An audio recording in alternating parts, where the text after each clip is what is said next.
Popular front of India यानी PFI एक बार फिर से चर्चा में है। इस बार वजह है एनआईए की छापेमारी। दरअसल नेशनल इन्वेस्टिगेशन एजेंसी ने दिल्ली समेत कुल 9 राज्यों में पीएफआई के ठिकानों पर छापेमारी की है।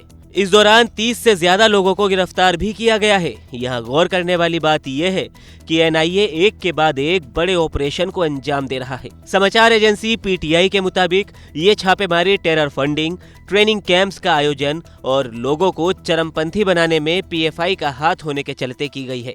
एनआईए की ताबड़तोड़ छापेमारी के बाद लोगों के दिमाग में एक सवाल तो जरूर उठ रहा होगा कि आखिर ये पीएफआई किस चिड़िया का नाम है, क्यों बार बार पीएफआई का नाम पूरे देश में गूंजने लगता है। तो चलिए विस्तार से हम आपको सब कुछ साफ कर देते हैं। पॉपुलर फ्रंट ऑफ इंडिया की स्थापना कब हुई, सबसे पहले ये जानते हैं। पीएफआई को 2007 में दक्षिण भारत के 3 मुस्लिम संगठनों केरल का national democratic front in Kerala, Karnataka forum for dignity और तमिलनाडु में मनीथा नीति परसाई के विलय के जरिए स्थापित किया गया। दरअसल केरल के कोचिकोड में नवंबर 2006 में एक बैठक का आयोजन हुआ, जहां पर तीनों संगठनों को एक साथ लाने का फैसला किया गया। पीएफआई के गठन की औपचारिक घोषणा 16 फरवरी 2007 को बेंगलुरु में की गई। तो चलिए अब जानते हैं कि आखिर पीएफआई का काम क्या है। Students Islamic movement of India यानी SIMI पर लगे बैन के बाद सामने आए पीएफआई ने खुद को एक ऐसे संगठन के रूप में पेश किया है जो अल्पसंख्यकों, दलितों और हाशिए पर पड़े समुदायों के अधिकारों के लिए लड़ता है। इसने कर्नाटक में कांग्रेस, बीजेपी और जेडीएस की कथित जन विरोधी नीतियों को लेकर अक्सर ही इन पार्टियों को निशाना बनाया है। यहाँ गौर करने वाली बात यह है कि मुख्यधारा की ये पार्टियां चुनावों के समय एक दूसरे पर मुसलमानों का समर्थन हासिल करने के लिए पीएफआई के साथ मिलने का आरोप लगाती हैं। पीएफआई ने खुद कभी चुनाव नहीं लड़ा है। हालांकि जिस तरह से हिंदू समुदायों के बीच आरएसएस, वीएचपी और हिंदू जागरण वैदिक जैसे दक्षिणपंथी समूहों द्वारा काम किया जाता है, ठीक उसी तरह से पीएफआई भी मुसलमानों के बीच सामाजिक और इस्लाम धार्मिक कार्यों को करता रहा है। पीएफआई अपने सदस्यों का रिकॉर्ड नहीं रखता है और यही वजह है कि इस संगठन से जुड़े लोगों को गिरफ्तार करने के बाद भी कानून प्रवर्तन एजेंसियों के लिए अपराधों को रोकना कठिन हो जाता है। अब ये जानते हैं कि पीएफआई से निकला एसडीपीआई क्या है।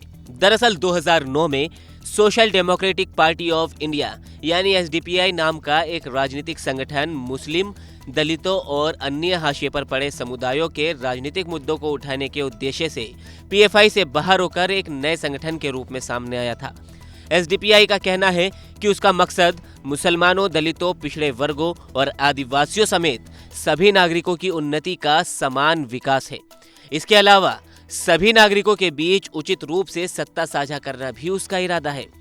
यहाँ गौर करने वाली बात यह है कि पीएफआई एसडीपीआई की राजनीतिक गतिविधियों के लिए जमीनी कार्यकर्ता को मुहैया कराने का काम भी करता है। केरल सरकार का पीएफआई पर आरोप भी है।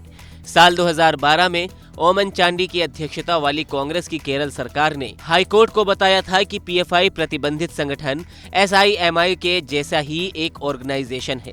सरकारी हलफनामे में कहा गया है कि पीएफआई के कार्यकर्ताओं के नाम हत्या के 27 मामले शामिल हैं। इसके 2 साल बाद केरल सरकार ने एक हलफनामे में हाईकोर्ट को बताया कि पीएफआई का एक गुप्त एजेंडा इस्लाम के लाभ के लिए धर्मांतरण, मुद्दों के सांप्रदायिकरण को बढ़ावा देकर समाज का इस्लामीकरण करना है।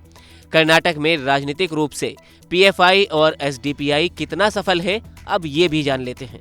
पीएफआई का असर मुख्य रूप से बड़ी मुस्लिम आबादी वाले क्षेत्रों में है। एसडीपीआई ने तटीय दक्षिण कन्नड़ और उडुपी में अपना प्रभाव जमाया है, जहां वे गांव, कस्बों और नगर परिषदों के लिए स्थानीय चुनाव जीतने में कामयाब रही है। 2013 में एसडीपीआई ने केवल स्थानीय चुनाव लड़ा था और राज्य के आसपास के 21 नागरिक निर्वाचन क्षेत्र में सीटें जीती थी।